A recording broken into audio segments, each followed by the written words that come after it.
ശത്രു രാജ്യത്തെ നമുക്ക് നേരിടാൻ പ്രയാസമില്ല. പക്ഷേ തെരുവുപട്ടിയെ നേരിടാൻ കഴിയാത്തതുകൊണ്ടല്ലേ സുപ്രീം കോടതി ഇടപെട്ടത്. കോടതി പറഞ്ഞിട്ടുണ്ട്, ഒരു മൃഗക്ഷേമ സംഘടനയും ഇതും പറഞ്ഞിട്ട് കോടതിയിലേക്ക് വരരുത് എന്ന് കോടതി ശക്തമായ ഭാഷയിൽ തന്നെ പറഞ്ഞിട്ടുണ്ട്. മാത്രമല്ല, ഇതിനെ എതിർക്കുന്ന, ഈ നടപടികളെ എതിർക്കുന്നവരെ കടുത്ത രീതിയിൽ കൈകാര്യം ചെയ്യണം എന്നും ബഹുമാനപ്പെട്ട സുപ്രീം കോടതി പറഞ്ഞിട്ടുണ്ട്. തെരുവുനായ പ്രശ്നത്തിൽ ഇന്ന് സുപ്രീം കോടതിയുടെ ഒരു ഉത്തരവ് വന്നിട്ടുണ്ട്. ഡൽഹിയിലെയും തലസ്ഥാന മേഖലയിലെയും ക്യാപിറ്റൽ റീജിയനിലെയും രൂക്ഷമായ തെരുവുനായ പ്രശ്നത്തിൽ സുപ്രീം കോടതി സ്വമേധയാ കേസെടുത്തിട്ടാണ് ഇന്നൊരു ഉത്തരവ് പുറപ്പെടുവിച്ചിട്ടുള്ളത്. ആ ഉത്തരവിൽ സുപ്രീം കോടതി നടത്തിയിട്ടുള്ള നിരീക്ഷണങ്ങൾ ABC ചട്ടങ്ങളുടെ അപ്രായോഗികത മാത്രമല്ല, അർത്ഥശൂന്യതയും അതിരൂക്ഷമായിട്ട് വിമർശിക്കുന്നതുമാണ്.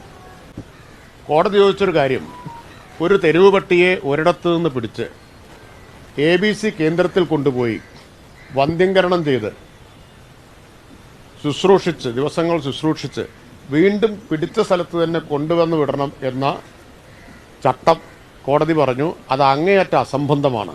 വന്ധ്യംകരിച്ച പട്ടി കടിക്കാതിരിക്കില്ല എന്ന് പറയുന്നത് ആരാ? ഈ ABC ചട്ടം കൊണ്ടുവന്ന കേന്ദ്ര സർക്കാരിൻ്റെ സോളിസിറ്റർ ജനറലാണ്, തുഷാർ മേത്തയാണ് പറയുന്നത്. ഇതല്ലേ ഞാൻ ഇത്രയും കാലം ഇവിടെ പറഞ്ഞത്. അതുകൊണ്ട് ഞാൻ ആവശ്യപ്പെടുന്നത് കേന്ദ്ര ഗവൺമെൻറ് ഈ അപ്രായോഗികമായ ABC ചട്ടങ്ങൾ പൊളിച്ചെഴുതാൻ മുന്നോട്ട് വരണം, കോടതിയുടെ വിമർശനത്തിൻ്റെ കൂടി പശ്ചാത്തലത്തിൽ. ഇന്നിപ്പോൾ കോടതി ഡൽഹിയിൽ കൊടുത്തൊരു നിർദ്ദേശമുണ്ട്, ഷെൽട്ടറിനകത്ത് അടയ്ക്കുക എന്നുള്ളതാണ്. 8 ആഴ്ച സമയമൊക്കെ കൊടുത്തിട്ടുണ്ട്. കേരളം പോലൊരു സ്ഥലത്ത് അതും പ്രായോഗികമാവുമെന്ന് ഞാൻ കരുതുന്നില്ല. കാരണം ഇവിടെ ജനസാന്ദ്രത വളരെ കൂടുതലാണ്, ഭൂമിയുടെ ലഭ്യതയുടെ പ്രശ്നമുണ്ട്. ABC കേന്ദ്രം തുടങ്ങാൻ തന്നെ നാട്ടുകാർ സമ്മതിക്കുന്നില്ല. അപ്പോഴാണ് ആയിരക്കണക്കിന് പട്ടികളെ കൊണ്ടുപോയിട്ട് ഷെൽട്ടറിൽ അടയ്ക്കാൻ ആളുകൾ സമ്മതിക്കുന്ന സ്ഥിതി ഉണ്ടാവും.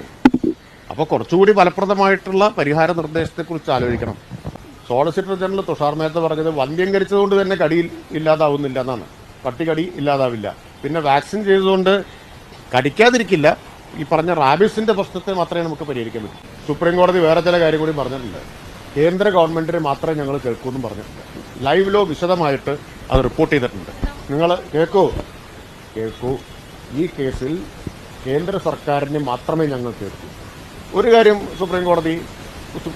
ബഹുമാനപ്പെട്ട സുപ്രീം കോടതിക്ക് ഇതിൻ്റെ ഗൗരവം ശരിക്കും ബോധ്യപ്പെട്ടിട്ടുണ്ടെന്ന് വ്യക്തമാക്കുന്നു.